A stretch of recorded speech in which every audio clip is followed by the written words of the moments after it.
Alrighty, guys, James Newbury here with Matt Legg, and we've got Patrick Mckeown. This is episode number 10 of the Phyba Performance Podcast. We're going to be talking to Patrick about oxygen, breath control, nose breathing, and how to navigate increasing your performance and maybe decreasing disease with proper breath work. So, Patrick, thanks for coming on. It's a pleasure, James and Matt. It's great to be here. Yeah, it'll be an interesting conversation now, taking the hippiness out of breath work. That's what it's all about. Yeah, well, that's what we found so much recently is that when you talk to someone about breath work, that it's like, well, I just breathe every day and it just is what it is. But what we're kind of finding out, I guess, in more recent times, it's not really, it is what it is. If we're not breathing correctly, it can stem to a bunch of different things. It can be an increased response to, jumping into that sympathetic nervous system. It can be, a constant low level stress response throughout the day. It can increase anxiety. It can exacerbate asthma. It can do all these different things that we never really thought it could do, or maybe some people did, but I guess to the greater population, it's just something that you do just to, get around day to day. But, I see it all the time. And I think I mentioned this when we spoke last time, that now I'm so aware of breath control that I was sitting in an airport and I was watching this young kid play on it must have been some type of game. And he was sitting there playing this game with his dad sitting next to him in the waiting area to jump on the plane. And I was watching this kid play this game, and maybe once every 60 seconds to 90 seconds, I'd see him sit there and he's playing the game, and then he would go, and he'd sit there, take a big, deep mouth breath, just sitting there doing something passive. And I was like, this kid is like majorly stressed. There's something going on. Like I couldn't get my eyes away from it. I just noticed it. So what do you think's going on there when people are taking just these repetitive breaths through the mouth that are super deep and super consistent and almost looks like they're stressed in a non-stressed environment? What's happening and what's going on there? Like even for a young child, breathing patterns can be off. We've seen kids, working with children from the age of 4 years of age upwards, especially if they have a tendency towards asthma or childhood asthma or, frequent colds, trauma. If there's tension in the home. And also there was a study that came out about 6 months ago looking at the stress levels of parents and the children with asthma and the effect that the stress levels of parents have on the kids with asthma. So kids are very vulnerable and we're around them. We don't always, I suppose, appreciate our moods and the effect it has on the kids around us. And I know, of course, we're not looking to live in harmony all the time, but some kids are exposed to that little bit more trauma than others. A child with irregular breathing like that, now, some people might say it's normal to sigh frequently, but the question here is, how frequent is normal? And when people come into me and I see frequent sighing, they're either not comfortable in their situation or they're in a state of that increased stress response. So frequent sighing would be a sign of a irregular breathing pattern. It is irregular breathing. And what drives that is that the individual is sitting there, but then all of a sudden they're feeling this immense feeling of air hunger. And that can be due to an increased chemosensitivity to carbon dioxide. So many of the athletes are going to be aware that, it's all about improving tolerance to CO2. The gas CO2, carbon dioxide, is the primary driver to breathe. If you're overly sensitive to the accumulation of carbon dioxide, your breathing is going to be faster and harder. You're more likely then to gas out. You're not going to, reach your full potential. You don't have that reserve left in the tank. And also, I suppose from an athletic point of view, there's an energy consumption that the harder and the faster you breathe, the more oxygen that's devoted to supporting the breathing muscles. And so, for example, normally as we're sitting here, about 2 to 3% of our oxygen consumption is supporting the breathing muscles. During fairly intense exercise, it could be 10%. During maximum, it could be 13, 14, 15%. But if you have an individual with dysfunctional breathing, it's going to increase that. And the other aspect then from an athletic point of view is that if you're overusing the accessory, not the accessory muscles, but the diaphragm itself, there can be a buildup of metabolites. And what can happen there is that the diaphragm gets tired and blood is stolen from the legs to feed the diaphragm. So you've got an athlete going, the next thing is the legs start going from under that person. Is it due to a buildup of hydrogen ion, which can be delayed by changing breathing patterns, or is it due to dying from fatigue? So coming back to that child, this is just that observation, James. You're connected with breath, you're seeing it there. And I'd also say to people, don't let your breathing let you down. Of course, the kid has nothing to be concerned about, but how many of us go into a challenging situation and we, by our breathing patterns changing in response to our own stress levels, the opponent will know straight off. And also a competitor, that when the athlete is starting to get gassed, that's when you always will know your opponent. Always pay attention to your opponent's breathing. Pay attention to your own, but pay even more attention to your opponent's. I love that, because one of the biggest key factors, and you can break some people during competition. I remember specifically this one time I was actually running with Tia and her husband Shane in a training session, and it was about a 9K loop, but it started with sand dunes and it finished with sand dunes. But the rest of the bulk of the run was along a flat track on a road, and gave them a. We took off, and on the way back, we had to loop around and come back. And I was running pretty hard, and it got to the point where I couldn't manage my nose breathing to an extent, and I was doing some mouth breathing. But then when I saw Shane coming the other way on his loop to come past me, I immediately turned back to nose breathing, and turning back to nose breathing as I ran past to show how controlled I was. He said to me after the thing, and I didn't even talk to him about nose breathing prior to this, but he said, dude, when I saw you come past and your mouth was shut and you look so composed, he goes, I just gave up chasing. He's like, I literally just gave up.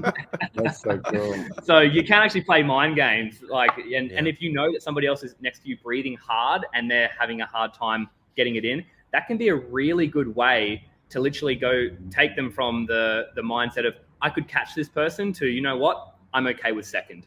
Yeah. And you know what I also find about the breath? I think it's a phenomenal way that whenever one is doing physical exercise, you're not just training the body, but also to train breathing.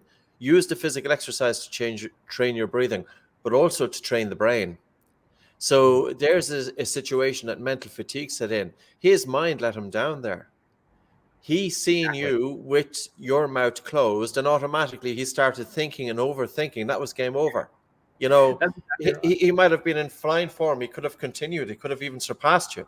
But distraction mind. We can't let the mind let us down. Well, one thing that Matt might be able to touch on here as well, you did mention, the buildup of the hydrogen ions in the legs. We actually just had a conversation with a doctor who's been looking into our energy pathways, and basically what happens when we're building up, what we presumed for so many years, which was lactic acid. And then we kind of realized that we've got this system that kind of jumps in and takes over, and it's maybe not lactic acid, but it's lactate, or, these different pathways. So what we're looking at doing is how can we use the breath? How can we use the breath to increase our CO2 tolerance? And then what does it actually do for the levels of CO2 and oxygen? Because from what I understand, we need both, and we do need that CO2 to maximize the utilization of the oxygen so we can perform work. But if we're just dumping the CO2 constantly, not only are we not maximizing our oxygen, but we're also not allowing our bodies to become accustomed to the CO2, which then kind of shoots ourselves in the foot at the same time. Yeah. Mouth breathing during physical exercise, your body is producing plenty of CO2, but because of the mouth open, the carbon dioxide in the blood does not increase. So the only way to expose yourself to higher carbon dioxide during physical exercise is to keep the mouth closed. And the reason being is because your nose imposes a resistance to your breathing that's 2 to 3 times that of the mouth. Now, this adds an extra load. You'll know that carbon dioxide is increasing in the blood during physical exercise because you've got an increased sensation of air hunger. Remember, carbon dioxide, of course, is the primary drive to breathe. So as carbon dioxide increases in the blood, the stimulus to breathe is increased. So you're feeling that sense of breathlessness or suffocation. However, this is when we're adding the extra load onto the athlete. And it's not about necessarily running with the mouth closed to the point that breathing is excruciating. It's adding a controlled load And the body then will adapt to that after a period of time. And all it takes is weeks. Once the body adapts to the higher tolerance of carbon dioxide, then for that same level of intensity of physical exercise, you don't need as much ventilation. So there's an economy in terms of savings there. This is only starting to get some attention. Like, we've been talking about this for 20 years. Sports medicine scientists now are starting to get behind it. There was an interesting article that was written by physiologists in Austria and also by a sports medicine scientist called George Dallam from the United States. Now, he did a very small study, 10 recreational athletes. He had them breathe exclusively through their nose for 6 months. He then tested them after 6 months on a graded exercise test. They were able to maintain 100% of work rate intensity with nasal breathing versus mouth breathing, but with 22% less ventilation. And also their fraction of expired oxygen was less. So with nose breathing and a higher tolerance to CO2, so carbon dioxide in the blood during Dallam's study was 44 millimeters of mercury. That's with the mouth closed. But with the mouth open, it was 40. So with a higher CO2 in the blood, there's a drop to blood pH. And hemoglobin affinity for oxygen reduces. So hemoglobin is the protein that carries most of the oxygen inside the red blood cells. And hemoglobin releases oxygen more readily now to the working muscles. So if you can improve your CO2 tolerance, you should be able to stay aerobically for longer. Because when we go that we're running without air, we're going anaerobic, the hydrogen ion coming from the muscles doesn't get oxidized. So there's two ways then to help delay, fatigue. One is to improve the aerobic capacity of the individual. But the second is to do breath holding. And breath holding is where you're deliberately putting your body into that oxygen that, now typically all we want to do is drop blood oxygen saturation. It is severe hypoxia, but it's down to about 85%. We're not doing anything to the point that people are going blue and they're passing out or anything like that. We don't want anything like that because we do breath holding during the physical exercise. But what happens here, and it's not fully known, James, work by a researcher called Wurons from Paris 13 University. He's been putting out research on this for about 10 years. And just by coincidence, it's the same techniques that we've been using for 20 years. So happy days. I didn't have to do the research. Somebody else was doing it for us. So we can borrow the research from Wurons' papers. And he's thinking that the likely adaptation is taking place inside the muscle compartment, that it's increasing the buffering inside the muscle, which is, there's, if I can remember correctly, is protein phosphates and to a lesser extent bicarbonate. So then the hydrogen ion is delayed before it's released into the blood to delay lactic acid. So I think there's twofold thing there, but I also think there's a mental component here, because if you do a run with your mouth closed, the sensation of breathlessness is stronger. But if you do some breath holding, there's also a strong sensation of breathlessness. And you're disturbing the blood acid base balance. And it's almost that you're telling the brain, if there's a central governor there that's dictating the limits of what you're able to do, we're challenging that to tell the brain that, yes, it's safe to go that little bit further. Because hard training, you're telling the body it's okay to do it. But, people sprint to stimulate anaerobic glycolysis. If you sprint with your mouth open, you're hardly going hypoxic, hardly going. If you sprint with your mouth closed, your blood oxygen saturation will drop down to about 93%. You could do a jog in a room with your breath hold, and you'll lower your blood oxygen saturation to 85%. It's much stronger in terms of stimulating anaerobic glycolysis, but without the trauma. So I think athletes need to start getting a little bit creative here, and we have to drop this idea that breathing is for a bunch of hippies and open sandal brigade. And, the custodians of breathing for the last 40 years, they've held it back. Breathing is about those tools to regulate states. Like, I was working with a boxer there who was fighting last Saturday, world-class boxer, an absolutely tremendous athlete. And he was doing it to get that 1 extra percent. And that's all. When he rang, and I said, listen, what do you want to get out of this? He said, I want to get that extra 1%. So we did breath holding, nose breathing on the pads. 12 3-minute rounds is tough going. That's the way to train as well. Nose breathing on the pads, nose breathing during sparring, doing breath holding. but also training the brain and bringing this into your everyday life. You can't just expect to have absolutely focus and concentration on a day of competition. Your focus is trained in your everyday life. In your training in the gym, where is your mind? How often is the mind wandering? Where is your attention? And we're training attention, we're training breathing, and to do it together. And these are the tools then we can use outside of our athletic performance, So it just kind of, before I close with the sentence, but there was a recent enough study that came out of the journal, one of the strength conditioning research journals. I can't remember exactly the title. They looked at it was a fairly large population of a couple of thousand athletes. And they concluded that 90% of these athletes had dysfunctional breathing. Now, that was from a biomechanical point of view. I would never say or never consider that 90%, but most certainly different athletes are more prone to it. And I would say that athletes who are prone to perfectionist tendencies, to anxiety and panic disorder, typically we would expect about 75%. Athletes who have respiratory issues, so say cyclist cough, inflammation in the lungs, exercise-induced bronchoconstriction, I would say that's high enough as well, probably about 50%. Athletes with lower back pain, 50%.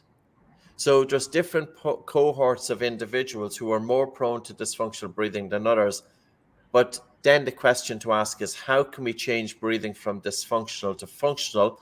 And also the realization that breathing and movement go together. If your breathing is dysfunctional, your movement is not functional. And if your movement isn't functional, you're more prone to injury.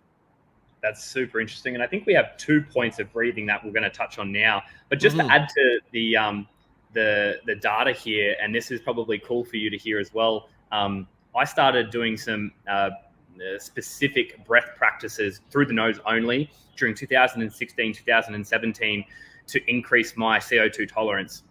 And here are some stats for you that are quite fascinating. I started this protocol with an increased protocol where I would get on the assault bike. I would ride the assault bike at 48 RPMs, nose breathing only. Every minute, I would take a heart rate measurement, and it would also increase my RPMs by 2 on the top of every minute. So from there, I would build myself up to a maximal effort where I couldn't feel like I needed to mouth breathe. Basically, max it out. That first time I ever did that was about 128 beats a minute, and I can't remember the RPMs, but basically my maximal capacity was 128 beats a minute, nose breathing. After that, I felt like I had to use my mouth. I did a 6-week protocol where I introduced a long 45 to 60 minute nose breathing only at low aerobic rate, about 115 beats a minute, 120 beats a minute. And then I did a second session, which was 3 7-minute efforts with a ramped up increased intensity from aerobic to maximal capacity. And then I also did a max out 5 by 30 second max out on the assault bike. And then I would post each effort, I would do 2 times max breath holds just to bring that blood sat down. And I'll use a pulse oximeter and see what I'm getting down to. And yeah, it was around the 85%, 83% range. And I did that every week with slight modifications each week for 6 weeks. And I took my ability to maintain nose breathing from 127 beats a minute. By the end of the 6 weeks, I could hold nose breathing for up to 15 to 20 minutes at 161 beats a minute. Yeah, wow. Well, that's an amazing adaptation. So it's so cool. Yeah, it's great. A lot was to do with the mind as well, because prior to that, I'd never done anything like it. I thought I was going to pass out and die. And then it was also becoming okay with the idea that, no, I'm good. I'm going to get enough oxygen. I'm going to be fine. I'm going to breathe out enough CO2. And that adaptation happened very quickly, but I was very precise with each week of training. I didn't miss any sessions, and I did them exactly to my protocols, which was super fascinating. But something that I know that Matt wants to talk about, and which I also was doing at the same time, getting away from the dynamic work, looking at the passive breathing exercises that we could do. I was also doing this on a daily basis. I would have an AM and a PM session. So I'd do a cadence in the morning and an apnea at night that I was given protocols to follow from Brian McKenzie. And they were basically protocols that I could follow to help give me some CO2 tolerance work without having the physical exercise part to it. So I had 2 aspects. And I know that Matt really wants to touch on ways that we can breathe to lower our fight or flight response. So what have you noticed with this type of stuff? Yeah, so it's cool. I'm glad you guys are talking about the adaptation, because a lot of the stuff, excuse me, I forgot how to talk. A lot of our stuff that we've been talking about is helping the body to adapt to a stress and to improve our performance, or even actually improve our everyday life by improving our tolerance to stress. So what you guys are talking about, it's really fascinating, because we're talking about actually putting yourself, just same as the way you might train a muscle for rehab or train our brain to be tougher and that sort of stuff. You're talking about using the breathing to put ourselves into a stressful situation to trigger our bodies to do some sort of adaptation. So typically, for the listeners out there, the adaptation that we talked about was, a lot of it was on a cellular level as well, where we actually can build more energy warehouse per cell, get better and better at generating energy from the oxygen that we have, and also getting better at buffering the metabolic waste that's building up when we're struggling to get adequate fuel through. And then our body gets better and better at doing that, which gives us a level of fitness through that adaptation. But also on a mental perspective, having that ability to put yourself into a stressful situation, but then control that, and in doing so, maintaining good posture, maintaining good, reducing the amount of fight or flight responses you get to let your body know, increase your threshold for what you're capable of doing. And so what I'm hearing today, it's like really, really cool, because this isn't what I imagine the conversation to be around. I imagine the conversation to be more about relaxing, and let's get better at breathing in more oxygen and burning out more carbon dioxide, pumping out more carbon dioxide through breathing, as opposed to doing a strategy to reduce our blood oxygen, increase our carbon dioxide, to increase our stress, to trigger an adaptive response. It's fascinating, because this is something really constructive. Because I was only joking before it, saying, look, I think I'm pretty good at breathing. I mean, I do it all the time. I don't even think about it typically. But I thought that too with posture, and I also thought that too with stress, and I thought that too with so many other aspects of my life. But once I was made aware of my bad posture during stress, or the symptoms that I manifest during a stress response, like the sweating and dissociation, public speaking, and those sort of things. And then I learned ways to control my posture, and then I learned ways to control my nervous system. Sounds like this is the same sort of thing. Breathing is another tool that we can add in, that when we are aware of it, when we can feel ourselves, or like James was saying, you can see it in kids in the airport, the weirdo. So you can manifest, you feel these things in yourself, and all of a sudden, once you're aware of it, you go, hey, I'm not in my calm zone. I'm in a stress state here. And then also, old mate across the table might know I'm in that state as well. So what can we do for the people that aren't elite athletes? Like, for us to just struggle with breathing sounds like it's a good thing towards getting adaptation. I remember the naturopath college, I was talking about the Buteyko Breathing Method and sticky tape your mouth shut. And that was pretty much all I learned about it, which was enough to be dangerous, I think. So how can we, for the people out there that are not an elite athlete as such, but know that they could use these breathing techniques to improve their ability to adapt to stress of all kinds, what's some tricks we could do? I suppose, Matt, the first question we ask is, anytime we get into a tricky situation, how do we naturally respond?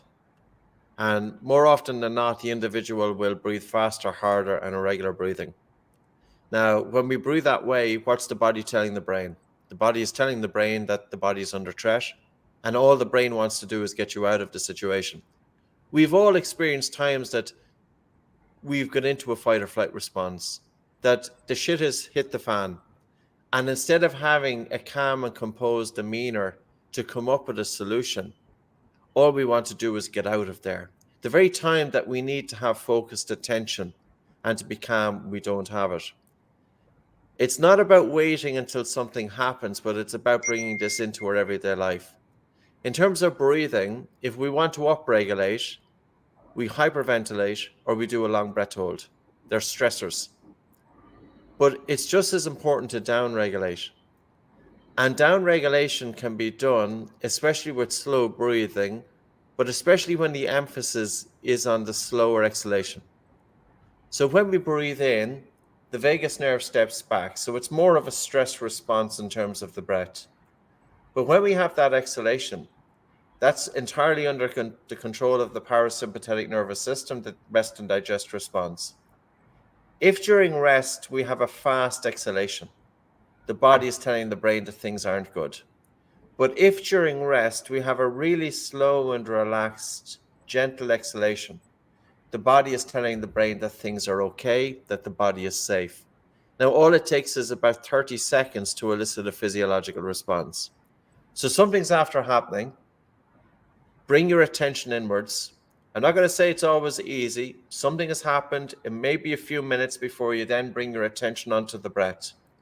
But you work on gently slowing down the exhalation. And you just focus on that.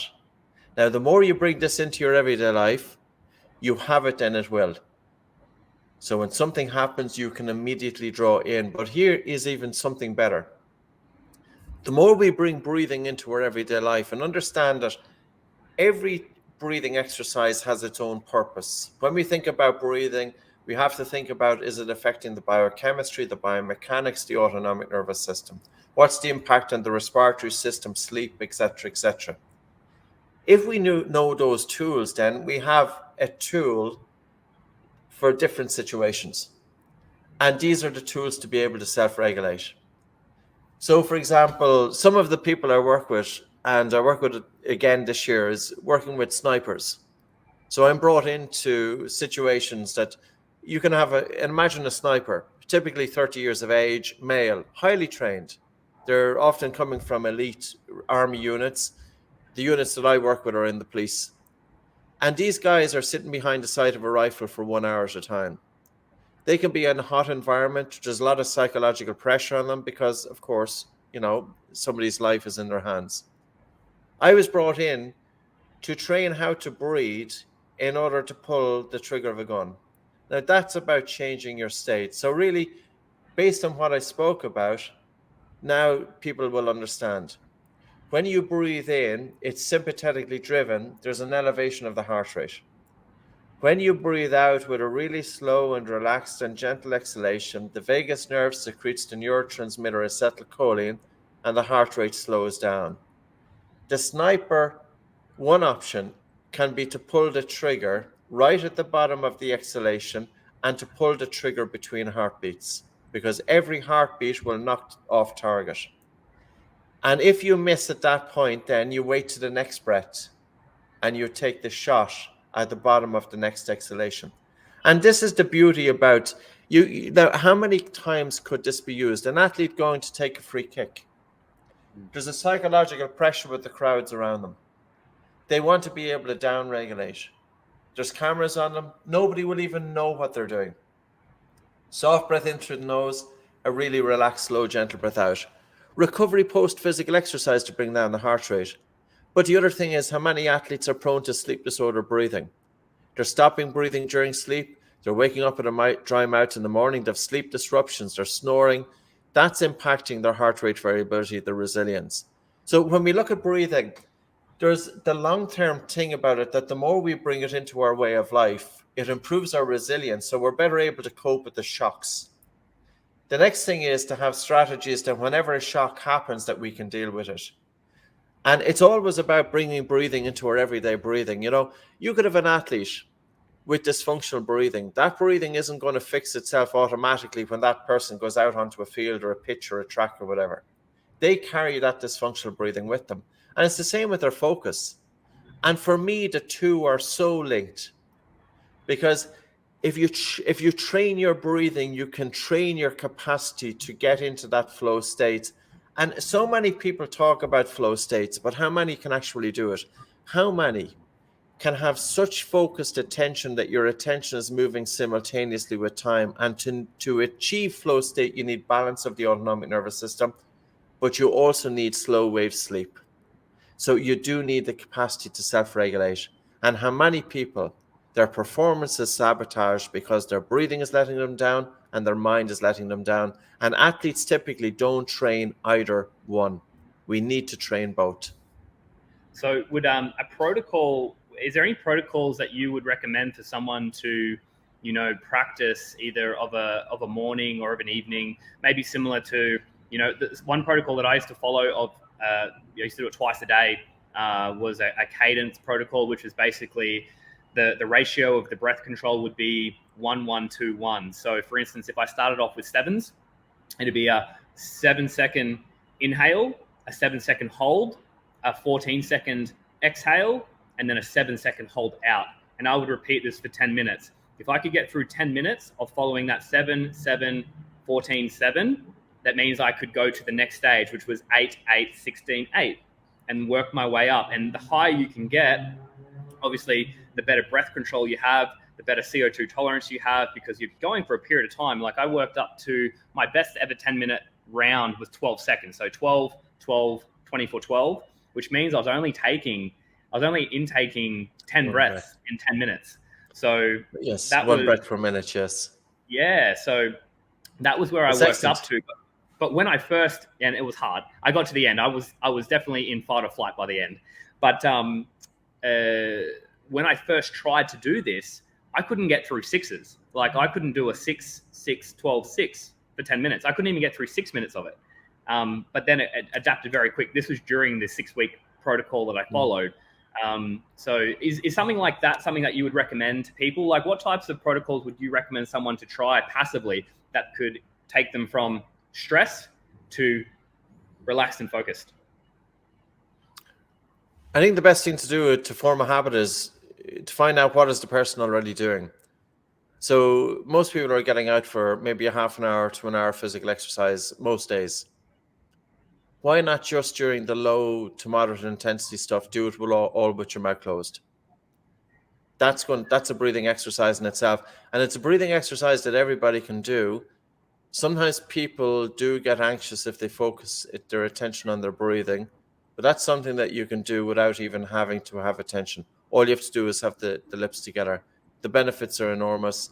You're adding an extra load from a biochemical dimension, but also from a biomechanical dimension. In the morning, so for example, when you wake up, if you want to upregulate, what I would say is do a few breath holds. So even if you were to go for a walk for 5 or 10 minutes, during that 5 to 10 minute walk, do a couple of easy breath holds first on an exhalation, and then do 2 or 3 strong breath holds. So they will stress you, spleen contraction, they increase blood flow and oxygen delivery, so it's an upregulator, make you more alert.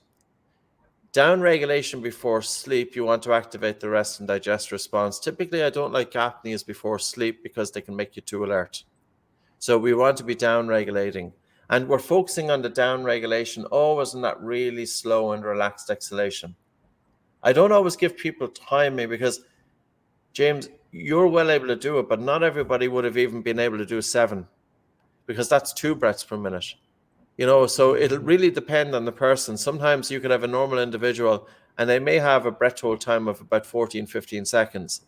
For that individual, I wouldn't necessarily give them a cadence breathing, but what I would say to them is slow down your exhalation about 30% more than what you're doing at the moment and soften your breath about 30%. So say 20 to 30% relative to what they are already doing.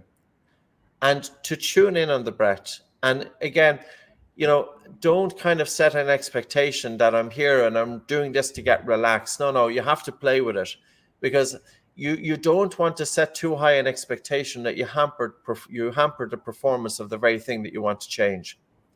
You're sitting down, relaxed enough in the evening, take that soft breath in through your nose and that really slow and gentle exhalation. And soften the breath to the point of air hunger.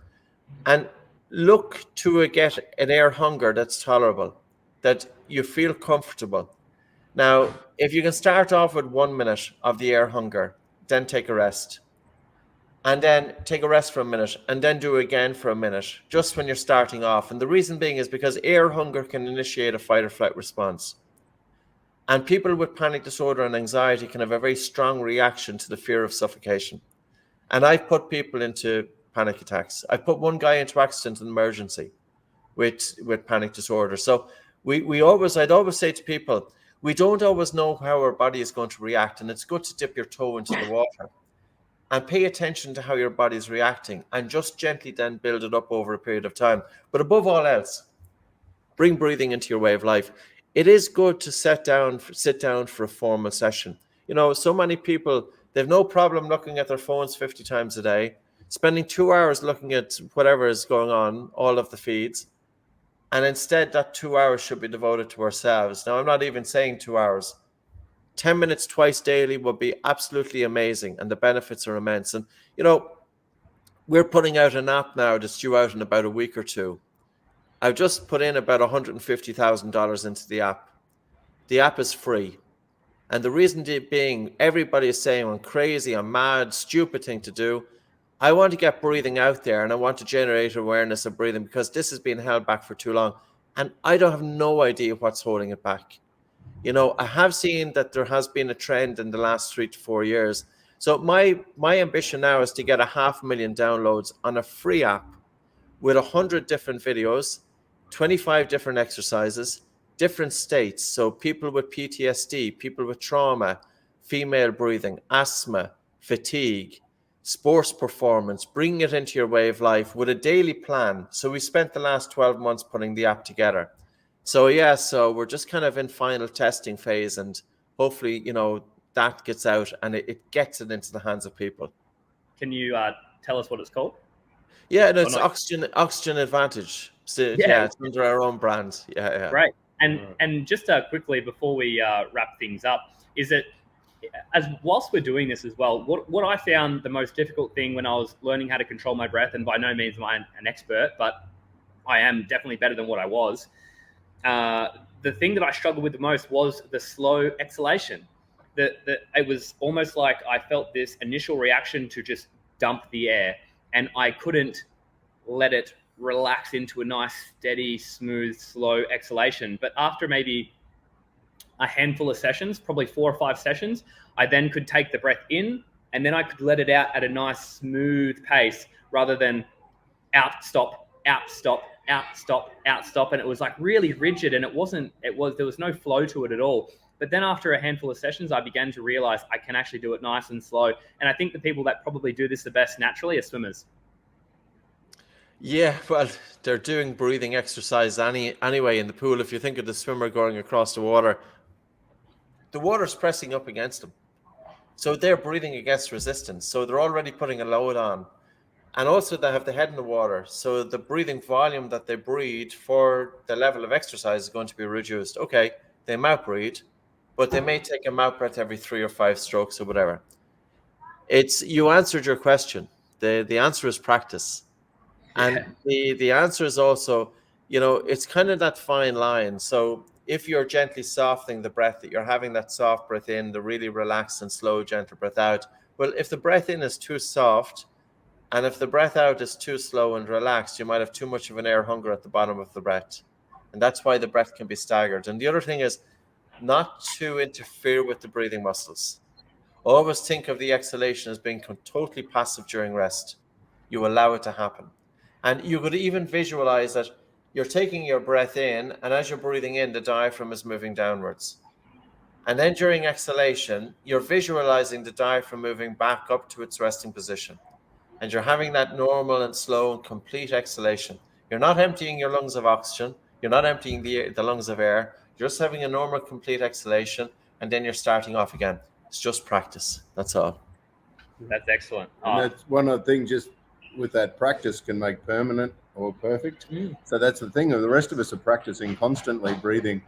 We're breathing all the time. It's one thing we're constantly practicing. And if we're actually doing it slightly wrong, or if there's a way that we could be doing it a little bit better, it's kind of cool to know that there's something that we do consistently, and we plan on doing it for a long time into the future, that we could actually be getting better and better at it rather than worse and worse. Exactly. And it's also a pretty cool way if you know you feel quite heightened, you just had a bad phone call, or someone's cut you off in traffic, or you know you just got an email that you're not happy about, or you've just been given a task that you didn't expect, and you all of a sudden feel this overwhelming anxiety or stress response. A really good way to combat that is to be like, you know what, I'm going to set a timer on my watch for 2.5, 3 minutes, and I'm going to slow down my exhales. I'm going to breathe in slowly for whatever feels normal, and I'm going to slow down that breath. I'm going to do this for 2 to 3 minutes. See how you feel after that. Probably game changer. Yeah, I totally agree with you. And I've done it. And there's always times, you know, you're trying to get into a Zoom meeting I'd be at one Zoom meeting and there's 30 or 40 people in a totally different one. Can't find the link. You know, how do you react to it? What can I do? Focus on my breathing, slow it down. Great exactly tool. right. Yeah. And I would agree with Matt. We have the breath with us. You know, people sometimes say, well, it takes time to be focusing on my breathing. And I'm saying to them, listen, you carry your breath with you all day long. And you'll always get a couple of minutes here and there that you can connect with your breathing. And people might say, well, it's difficult to be even, you know, having focused attention. I say, what's the alternative? You're stuck in your head, you're overthinking, a lot of negativity, a lot of self-criticism. This isn't just about training the breath, this is about training the brain. And that's a key component. And we're using both to get it across. So yeah, I think it's a great tool. I think it should be in schools. How many kids going in to do exams and their breathing is letting them down?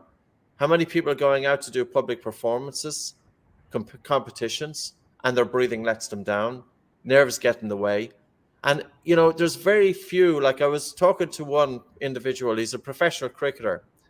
And he said his debut match, he was so nervous that it completely sabotaged his performance. And the psychologist before the match came over to him and said, embrace your nerves. And I was just thinking, what on earth was the psychologist saying to this athlete? If that athlete had the tools to self-regulate, it would have been a different game.